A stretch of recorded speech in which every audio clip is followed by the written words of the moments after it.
এই কাপগুলো দেখে আমার ভীষণ কিনতে ইচ্ছে করে, কিন্তু ইচ্ছে করলেই তো হবে না, কিনে এনে বাড়িতে এসে খেতেও ইচ্ছে করবে না, নষ্ট হয়ে যাওয়ার ভয় হবে। এরকম ছবি আঁকা বিভিন্ন টি শার্টও ছিল, আর ছিল বাড়িতে ঝুলিয়ে রাখার বিভিন্ন অনেক কিছু, যেগুলোকে আই থিঙ্ক উইন্ড চাইম বা সামথিং কিছু একটা বলে।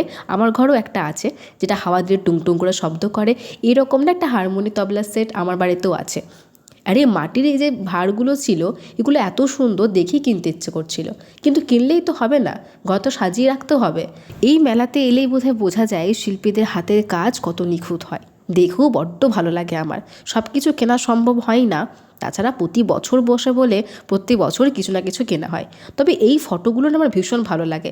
কী দিয়ে ঠাকুরের মূর্তিগুলো বানায় আমি ঠিক জানি না, কিন্তু এত সুন্দর দেখতে লাগে, ভীষণ কিনতে ইচ্ছে করে। কিন্তু কিনে রাখবো কোথায়?